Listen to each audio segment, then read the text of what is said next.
Ladies and gentlemen, welcome to another exciting episode of Caught on the Mic. My next guests are rewriting the rule book of what rock and roll is all about. They are about to embark on a tour with Blink-182 in just 2 days, and their debut album, Where Did All the Butterflies Go?, drops on September 5th. Welcoming to the show, Beauty School Dropout. How the heck are you guys? Thriving. Doing well, man. Thanks for having us. We're awesome. Thanks for that intro. We don't always get a sick intro like that. Oh, man, I'm glad it was sick. I'm glad it was absolutely sick. Well, I don't want to waste any time. I hear all of you guys can speak on the project pretty equally. Let's talk a little bit about your origin story. You already built a reputation based on rebellion, freedom, unapologetic self-expression. How did Beauty School Dropout come together, and what was the original vision behind the band? Originally, well, the vision was always to have a band. Originally, it was kind of a solo project of mine that I was working on with our old guitarist. And over the years, my first 5 years in LA, I had kind of met all these boys separately through different occasions, all related to music. But I just really was focused on trying to figure out who my creative soulmates were. And one thing led to another, and eventually the timing fell right. And we were just like, all right, let's go all in on this. Bardo was kind of the last piece of the puzzle. I had met these boys I had known them for a couple of years prior to that. But I think the universe had spoken in terms of just like where all of our lives were leading us and what we wanted.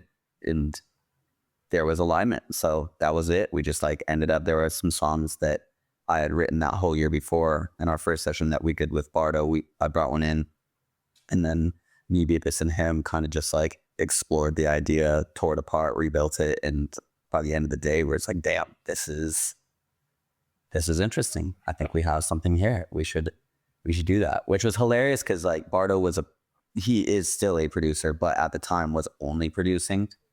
And had no intentions of being in a band, let alone joining ours. And so that was kind of a fight at first. Like I literally like started staying on his couch. I was just like, bro, no, you're doing this with us. I love it. So Colton, Beepus, how did you guys kind of get brought into the fold, and what were your visions of the project when you first joined on? I had known these boys kind of prior to BSD. Coley and I had met when he was still in college, and I had a previous project that I was looking to start at the time, and kind of had like a little thing going. And I just saw he was a freaking star and knew his potential from the jump, and we just became brothers, and kind of over time brought in some of the other guys, and like he said, just like spiritual like musical partners, I guess. Like we just always saw that in each other, and one thing led to the next. We just kind of found each other again. So I met Coley. I was living in San Diego, and we met through my ex-girlfriend actually. And then he was like, you have to move to LA.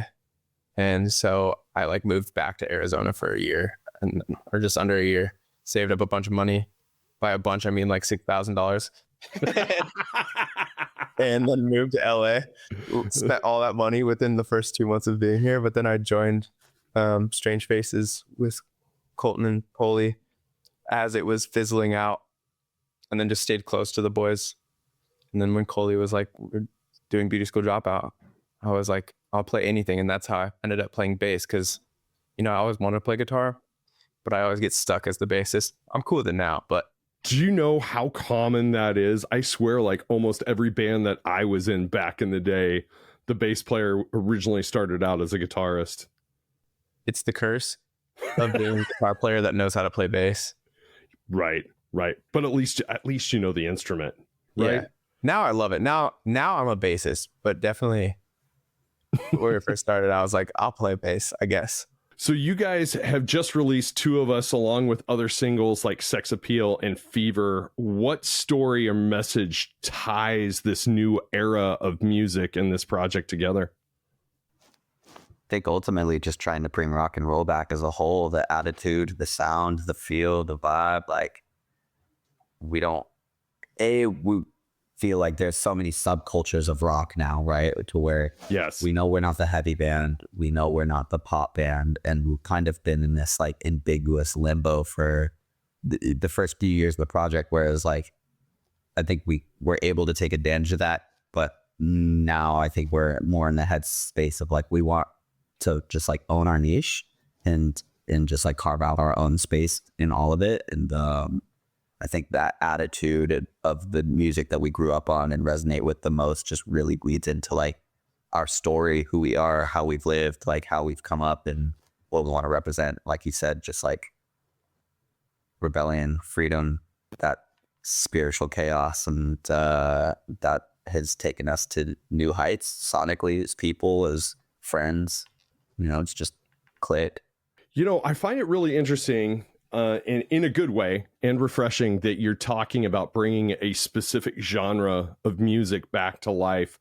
This has been a common theme of several of my recent episodes where we talk about in the era of streaming that the lines of genre typically don't exist anymore. Like back in the day, an A&R rep would look at a band and they would be like, hey, pick a lane, stay in that lane and rock with it. Yeah. But now anymore, it seems like music genres are based more on mood as opposed to a specific sound or style. So it is really refreshing to hear somebody talk about bringing back that rock and roll swagger and rock and roll attitude again. We're not even like so hung up on like the sonics too of rock and roll, because we do a lot of like weird stuff like throwing 808s in it. I think it's just the thesis of rock and roll, the energy, the shows, the aesthetic. I think everything about it is what we love so much, and all of us just wanted to be rock stars when we were kids, and so now we're trying to live out that fantasy of being in a rock and roll band and playing crazy shows, diving into drum sets, crowd surfing, moshing. It's like, for better or for worse, it's a drug and we love it. What do you think it is culturally that keeps kind of bringing rock and roll full circle over and over and over again, even just beyond the music, just like you said, the aesthetics and the attitude and the bravado of it? I think that there's been different iterations of it over the years. And I think in a weird way, like at one point it was just simply live music being a thing. In another way, I think it was like, because it was so quiet, there were these bands that we've seen like kind of pantomime and emulate what it was so close to the T, like literally the same exact sonics, the same exact dressing, whatever. And I think that there was a market of people who just wanted that kind of like nostalgia again. And now I think culturally we're in a place where it's just like, for us, the attitude, you know, much to Beach's point, it's like our music, I think Fever is the closest thing to the pulse of like what that sound was.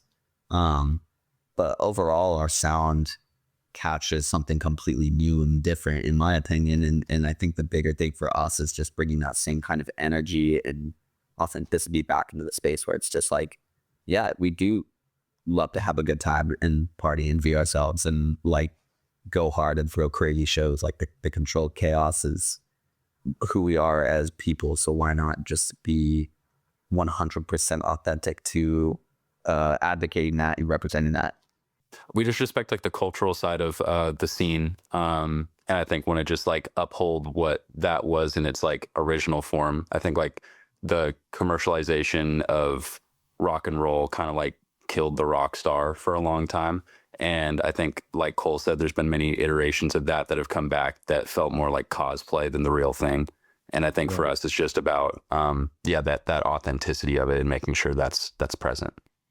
Yeah, it's there's a term I joke around with some of my other musician friends where there's that song "Video Killed the Radio Star," but internet killed the video star. Yeah, you know, in the same way. You know, so it kind of recapping exactly what you're saying. Yeah, I think Guitar Center killed the rock star. Really badly made Fender Squires. I don't think that this new generation of kids who are growing up with like TikTok and AI and all this accessibility have really gotten a full taste of what that was either.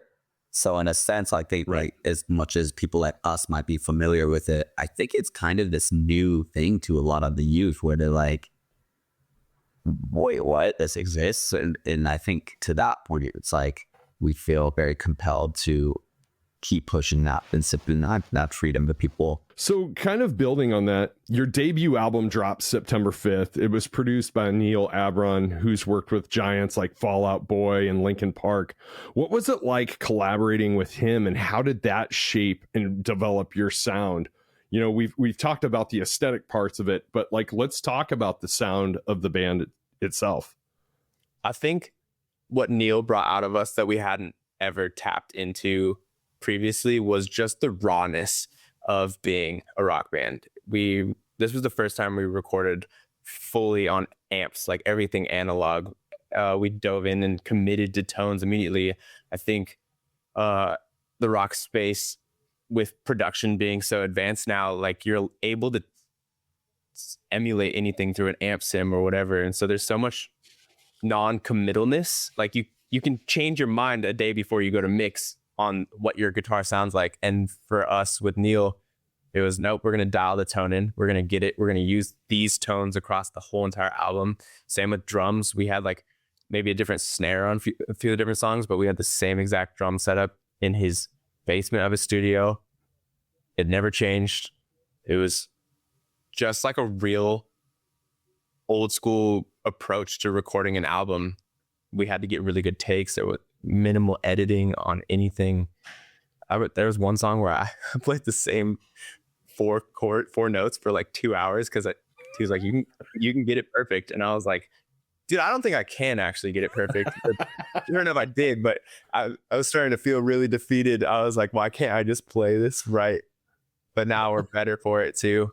You can tell when we are in rehearsals now and playing shows that all the new songs, they're like ingrained into us in a different way. We're not having to like tour them a bunch to like really feel them.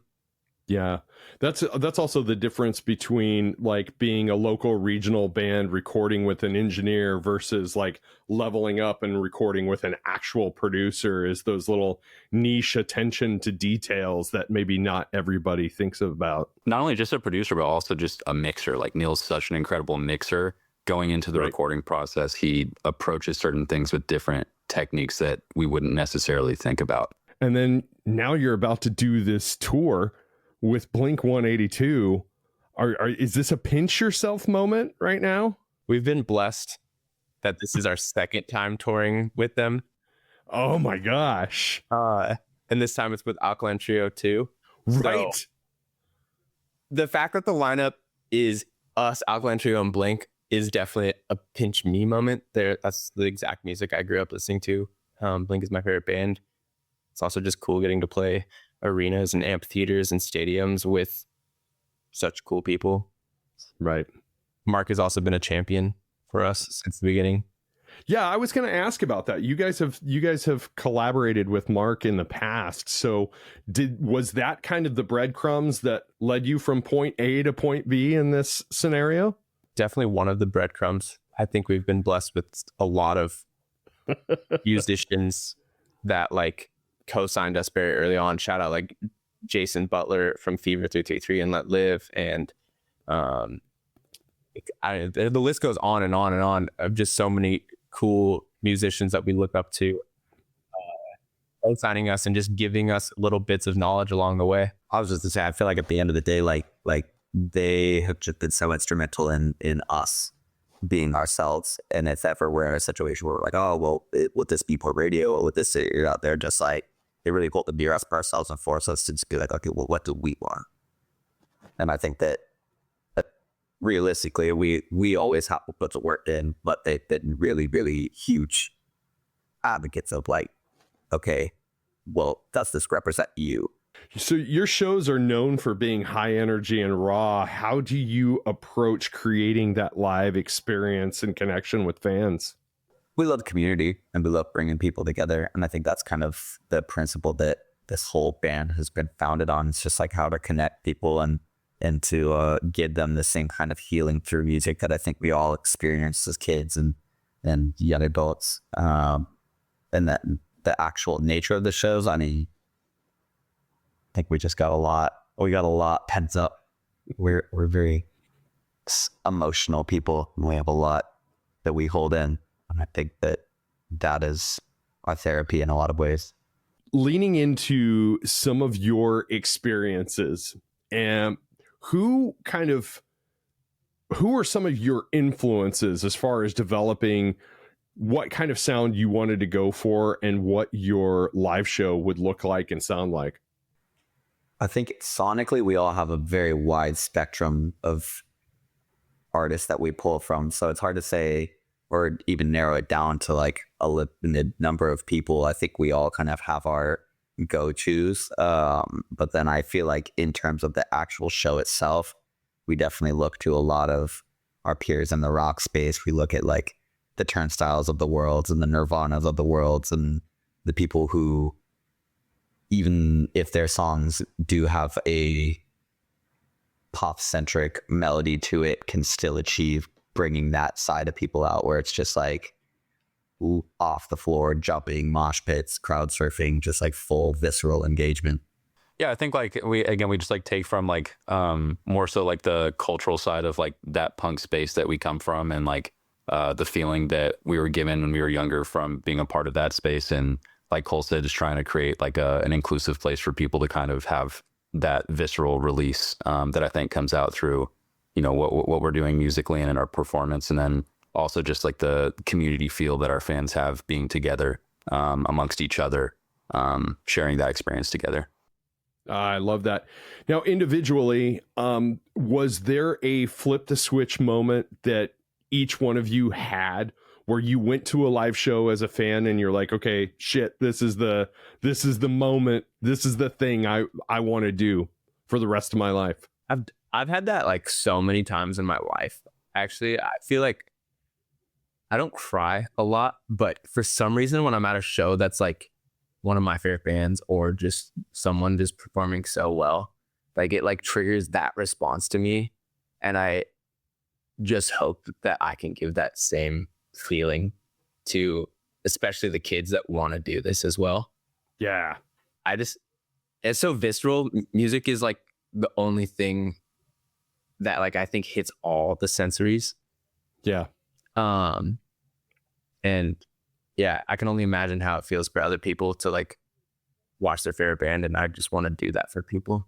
Mine was weirdly specific because I always thought I was going to play guitar. Like I grew up a show rat. My dad was taking me to concerts from the age of 5 on, and he wanted me to play guitar. And so that was like a big influence in my life. But I think the moment that I always go back to that I knew I wanted to have the mic in my hands was actually a Let Live show at Shea Cafe, where it must have been like 200 people max in this packed little DIY punk spot in San Diego. And they used to do this cover of Fix Me by Black Flag. And Jason and I kind of knew each other at this point. So he recognized me at the front of the crowd, but like literally hands me the microphone and then just front flips over me and starts head walking everybody. And then next thing I know, it's like me and like 5 people at the front of the stage, all fighting over this mic, but just not even fighting, all just trying to grab it. But we're all like vehemently screaming the lyrics to Fix Me. And I just remember seeing him like hanging from the rafters, everyone throwing hands. And at the back of the room, my dad had come to the show and he just was watching like, and I don't even know why, but I remember I like flipped him off. Like I was like, fuck you. Like, yeah. And I love my dad. I mean, it was not like an angry thing, but it was this moment of like that level of release where I was like, holy shit, this is the feeling I want forever.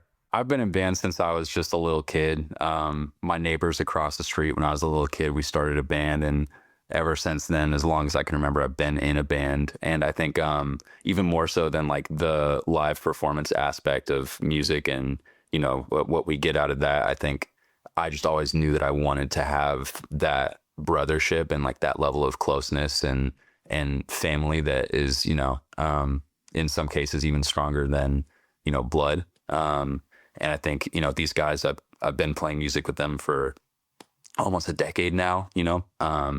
And so I think for me, it's just the ability to continue doing that and just be a part of this thing that's like greater than just like greater than myself. And I think performing it is just a live vessel to be able to like communicate that information that we're farming together, I guess. Yeah. So how do you guys keep that feeling fresh for yourselves as you're performing? You know, how do you keep it from feeling mundane and like a chore, and keep it like, get that same energy and that same energy exchange with audiences whenever you guys go and play live? I think it's, again, such an emotional release for all of us. I don't think we have a choice. I don't think we know anything else. I think now we're at a point where we've done it enough to where we're trying to refine the craft of showmanship and have like intention behind certain moves and certain things that we do on stage and how we engage with the crowd. But I think we're, as nice as we are, all kind of angry. We have that anger in our hearts to where we have to let it out somehow healthfully. And this is, I think, how we do that. Yeah. We're adding a destruction budget to our touring budgeting now, because at our show in New York that we just played at Silver Lining, Bardo decided that it'd be a sick idea to Donkey Kong the bass drum. He literally picked it up. He smashed it. Oh my God. And As I was playing it, yeah. Lovely.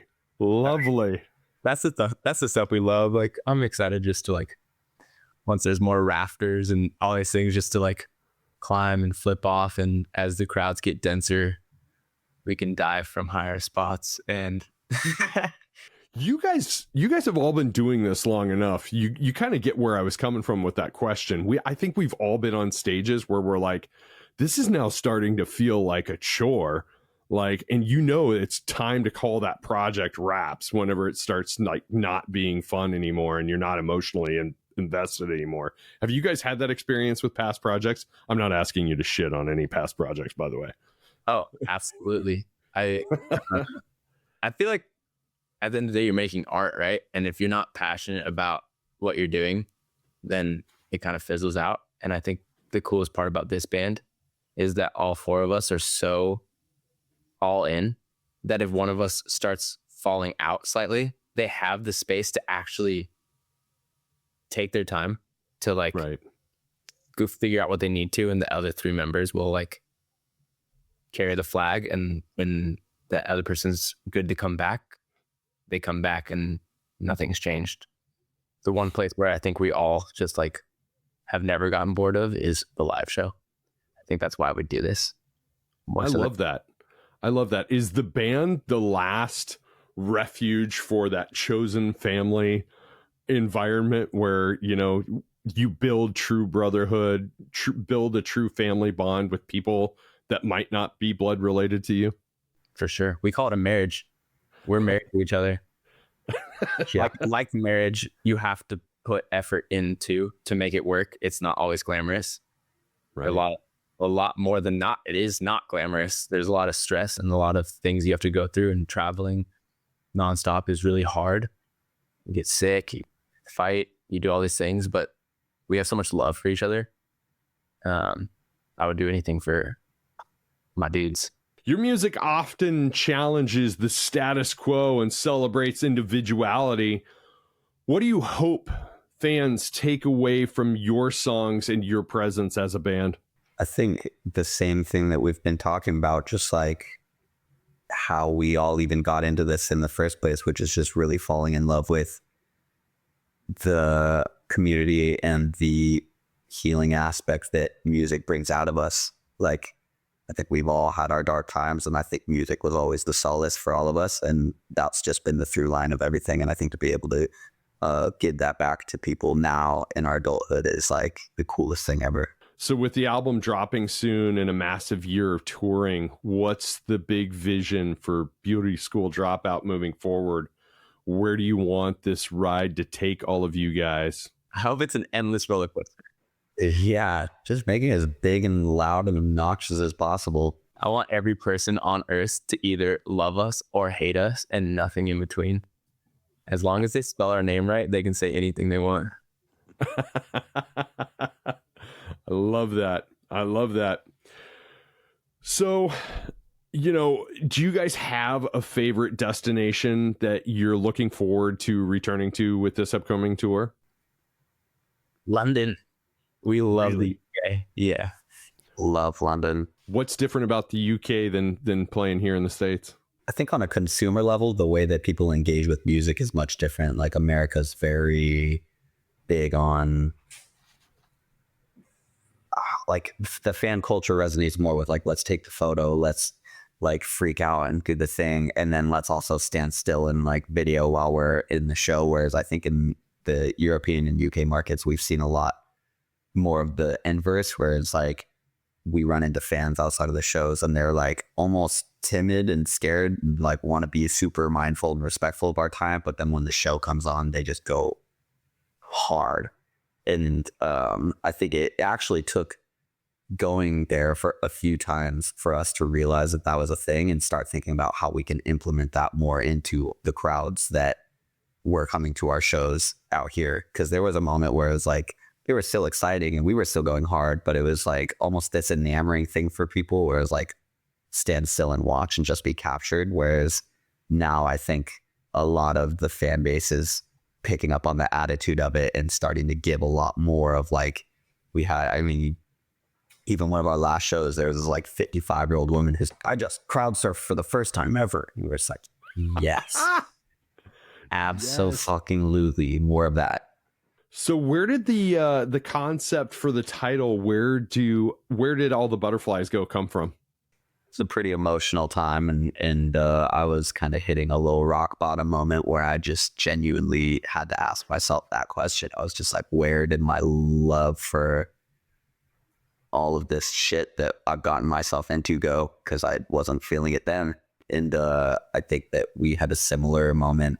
This was ironically probably a year into the album, and it wasn't even so much the music that was bringing me down. There were other things, relationships, you know, whatever things in my life that I just wasn't resonating with at the time. And I think similar to then, when we had gotten back from touring in 2023, there was just a lot of hoops we had to jump through and a lot of exhaustion we were feeling, to the point where it's like, what are we even doing? Like, why do we feel this way? And so I think in a way, this album is reclaiming that power and like reclaiming that feeling and that narrative, and just like finding ourselves again and hopefully allowing people to do the same for themselves. I love that. I love that. You guys all seem very focused and like goal centric right now. And I absolutely love that for you, because I think we've all had different phases in our lives where we've felt that way. So how anxious are you for this thing to just finally be out in the world and you guys be able to move on to this next chapter? We've been waiting to drop this album since it started. I think We're dying a little bit. what comes after an album is touring. And I think, again, it comes back to the show. Like, I don't want to speak for them, but I literally do everything in my life and this band to play shows. Yeah, we're just we're trailblazing right now. I think we're all just feeling very focused and just hungry for more. Have you guys ever been in that phase where you have a recording in the can and you're just like kind of sitting ready to get it out because you've got a whole other batch of songs you want to start testing? And is that a space where you guys are also kind of living right now? Or are you just focused on the album?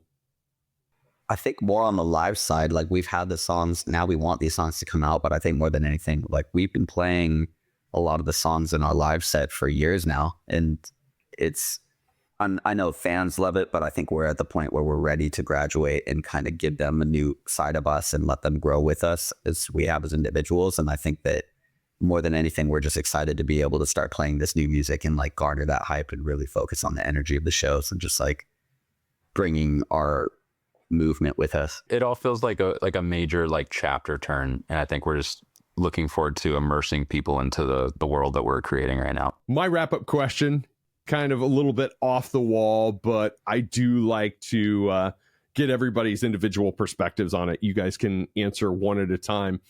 But given your guys' experience being in a band together, touring, recording this album, kind of looking into the future, what's your advice for making the world a better place tomorrow than what it is today based on your worldly view?